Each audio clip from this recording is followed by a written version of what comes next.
Hello everyone, Ella Ovans here. Welcome back to my channel. If you're a new subscriber, you are welcome. This is where we talk about purposeful living, personal development, and lifestyle. But if you're an old subscriber, you already know you are my very important person. Thank you so much for always returning and always commenting and sharing my video. So on today's video, if you're just joining us for the first time, I am running a 7-day series on the topic, this thing called friendship. On day one, we discussed on what friendship is and what is not. And I promised on the second video that I was going to talk about what are the basis, the standpoint, the foundation at which you should choose friends in order to have a blissful one. And of course, what inspired this whole series is International Friendship Day, which is on 30th, which is going to be on 30th July. And being someone who have written a book on friendship, I deem it fit to share the bliss, the experience, and the knowledge I have around friendship that has helped me keep friendship relationship with people. So today I want to discuss those standpoints, the very foundation at which you should choose your friends. Before I go into that, I need to let you know that nobody is a bad person. I mean, nobody is actually so bad that nobody can want to be their friend. Even a thief has a friend. That's the truth. But the truth also lies in the fact that we all have different goals, aspirations, and mindsets on this planet Earth. So therefore, you can't just be friends with anyone, because there is a higher chances that you will always disagree, you always conflict each other, and the major reason for friendship cannot be achieved. Of course, can two work together if they don't agree? Very impossible, right? So there has to be a level of mutual understanding, alignment, and whatnot. And number one thing you need to look out for in order to choose someone as a friend is purpose alignment. Now, it doesn't mean that 100% of the time you have to have the same purpose, like it has to be the same lane, but there should be a level of understanding or similarities that exist between you two. Purpose alignment is very important. Even if you guys are not going after the same purpose in life, there should be a level of understanding they have about your purpose, about your journey in life. This is going to aid very well in the bliss you will experience in friendship. This is not the only base, it's one of the bases at which you should choose friends. The next one is your mindset. I have been around people, I have connected with different kinds of people, and one thing I always do when I connect is I'm not easy to judge people, and it's not like I'm priding on it, but it's something I consciously do. Even if I find myself trying to judge them, this person is living this kind of life, this is not my thing, or this person is very unserious, they're not. I remind myself that as much as I am very intentional about my life, going after my purpose, getting my goals and all of that, this may not be how this person is programmed, or probably not even the way they were meant to function. And it's very much okay. Not everyone will be a go-getter, not everyone will be an impact maker and whatnot. Such person is not necessarily bad, but for me, I don't think they are healthy for me to be friends with them, because they're going to drag me to their level. Because no matter how you want to see this, anyone you call your friend is going to affect 80% of your lifestyle. What you eat, where you go, things you say, how you speak, and whatnot. That is why you must be intentional about understanding, does this person's mindset align with mine? What do they think about vital things like your faith? What do they think about vital things like your purpose, about relationship, about lifestyle? What do they think about money? Are they people that have integrity with money? Have they proven themselves worthy? And all of that. You need to understand and beware of people's mindset, because if you are not very intentional about choosing your friends based on how they think, whether there are people who can actually draw you or grow you or expand your mindset, or there are people that would actually make it worse, make you even forget the good morals and values, the thought pattern you used to have, and begin to think like you're from the cave. So you need to intentionally look out for these things in friendship. Mindset is very important, because it pilots anyone's action, their lifestyle, and their choices. And of course, it's going to affect you if they are your friends in one way or the other. The next standpoint at which you should choose your friends is their values. What do they hold dear to their heart? Are they people that are okay with sleeping with married people, doing all manner of things? Are there people who are okay with stealing? Like if they see something, let's say someone forgot a diary in an occasion and they are the ones that picked it, are there people that doesn't see anything wrong in picking it because they feel like God actually blessed them by allowing that person leave it there? Are there people that would be okay having investors who are fraudsters invest in their business? You need to understand, what do they hold dear to their heart? Do they mind bullying people, or they don't mind? Do they mind rescuing people who are bullied? What are they intentional about?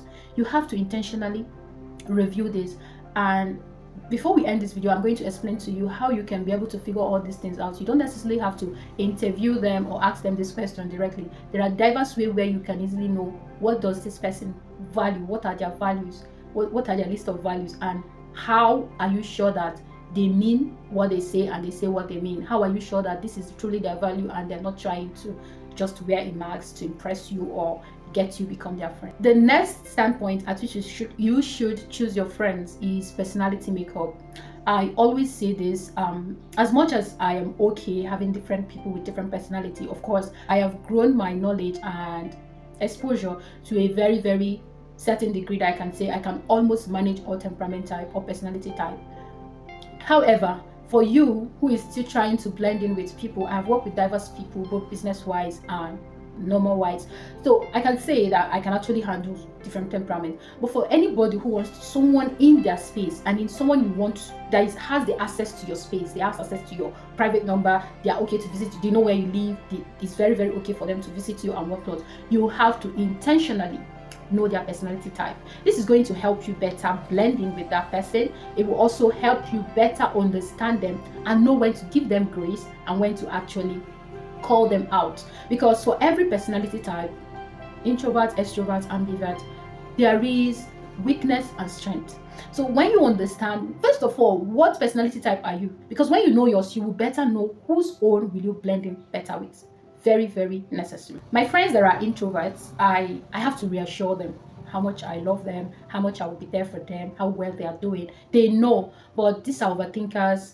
These are people that dwell mostly in their thoughts. They live the best of their life and the worst of their life mostly in their thoughts, and most times it doesn't even come to reality. So having those kind of people as friends, I don't miss their call and not explain to them why I couldn't take their call. So they don't start thinking, oh, she got a new friend, she no longer like me and all of that. But for extroverts, I also know how to, I am not both of them. I would say I've grown to that point where I'm in between. I'm an ambivert, I'm not an introvert. Sometimes the inner self betrays me to make me an introvert, but the truth is that I have mastered this to a very, very certain degree. So when I'm talking to an extrovert, I have to be all loud. How far now? How is it going? They just love the vibe, and if I don't relate with them, I mean, there was a day I called a friend. I was so tired, and I just thought, hi, how you doing? You know, he was like, what did I do? Please, what's going on? I beg, change his voice. So, and there is another friend, when I called him, when he called and we were talking, so immediately I picked the call. I think I finished a consultation session with a client. So immediately the call came in, I just picked it. Hello, this is, I just picked the call. I think I'm in my professional mood. And my friend was like, what did I do? Please, I don't understand this voice. Let me call you back. So I was like, okay, just calm down. I just finished the session. And okay, I'm not in that informal mood yet. I was just coming from the formal mood. So just calm down. We're going to blend. He didn't do anything wrong. So that is it. If you don't understand people's personality type, you will pick offense. You'll be like, when people, for me, sanguine, if a sanguine tell me they're coming to my house today, I will relax. I'm not moving. I'm not going to do anything. Not because I don't want to host them. I don't want to, like, I'm not expecting them. They can change their mind. I mean, 11th hour. If they say they're coming by 12, they can change their mind 11:59 a.m. I kid you not. And I've come to understand it doesn't even ick me anymore. It doesn't even bother me. I am like, okay, if you come by, we're going to find you something until we see you then. And also, if the same goes to every other temperament and personality type, it's very, very paramount that you understand people's personality type. Okay, this will also help you have a blissful friendship as you build them. How do they communicate? You don't even notice. I have a friend, until we've had a video call, we've not been conversing. And I have a friend, until they call me, we are not fine yet. And I have a friend, I'm that friend actually, just text me, I'm okay. Okay, these are diverse way of communication. I am more of audio person. I'm not big on videos. It's something I've come to embrace, as much as I'm trying to see how I can actually embrace other mode of communication. But when it comes to communication, you need to, this will also help you in your business. If you're a business owner or you're someone who interacts with people, you're going to realize there's a client that always want to call you. They just want to hear your voice. Sometimes what they want to ask is of no relevance, but they just want to talk. They want to talk to you. They want to hear your voice. And I have friends that are like, okay, Ella, tell me when to call you. I've missed your voice. I want to hear your voice. And me, I'm like, I'm not a prophet. I'm not a singer, like what's that? But the truth is that that is what it is. What it is. That is the means as which they still feel connected. They feel that they can hear you. So it's very, very important that you understand what mode, what means of communication does this friend of mine best align with. Which one do they better adapt with?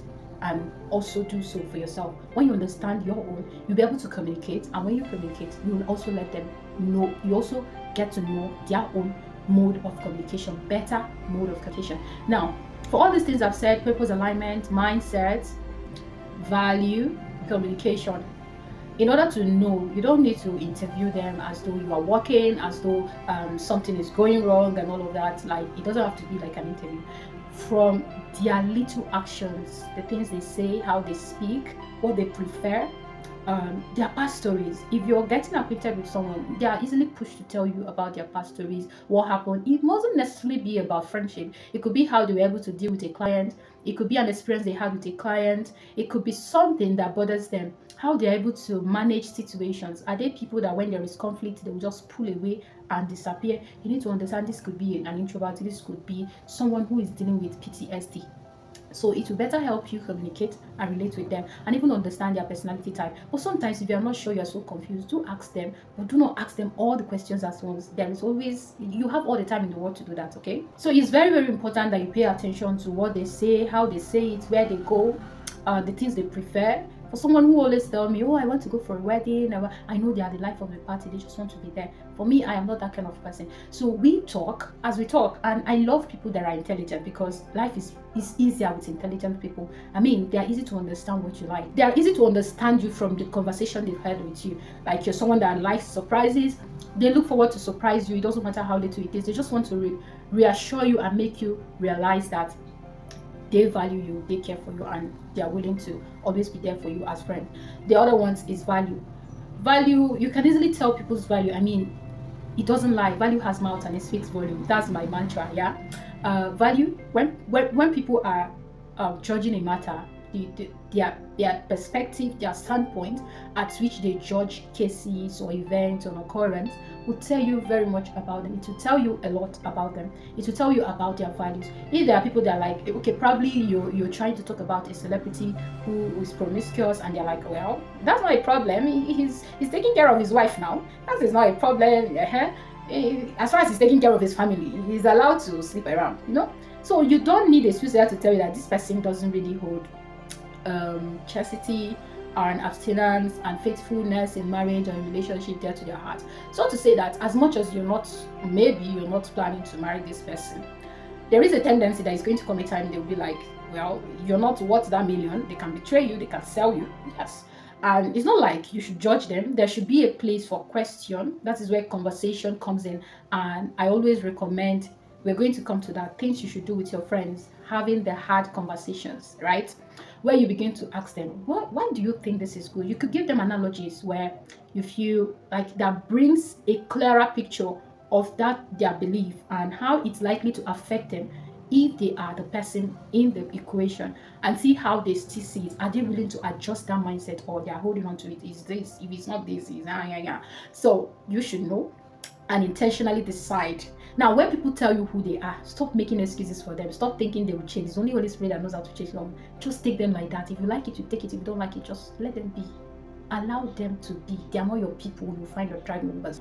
That is that for the video on the standpoint at which you should choose friendship. I mentioned purpose alignment, value system, communication, their preferred mode of communication, their mindset, and personality makeup. It's 5 in number, and if you're able to figure this out within a period you are getting acquainted with these people, it will be easier for you to know, do I really want this person in my life? And again, when you're confirming whether you want someone in your life, also confirm whether they want you in your life, in their life. Because sometimes you are so all over the places, wanting someone, you're my best friend, I love it, this one. But you're not even close to who that person wants in their space. That's why you have to keep on developing yourself. Trust me, everyone wants a valuable person in their space. It doesn't matter the level at which you're valuable. So you need to keep on building on your character, your brand, yourself, your appearance, the way you speak, the way you handle matters, your emotions, and all of that. This is going to gravitate the kind of people you want. You don't need to fake it. Just take your time and do the work. Once you get it right, you just have it becomes a part of your life. You don't need to do it to please anyone. It just comes to you with ease. I hope you got value, and I look forward to see you on the next video. Guess what we are discussing next? Remember, if you have a question, what you would prefer I discuss on this video, do well to leave it in the comment section. I'll be much glad to take them and share insights on them. Until I see you again, bye for now.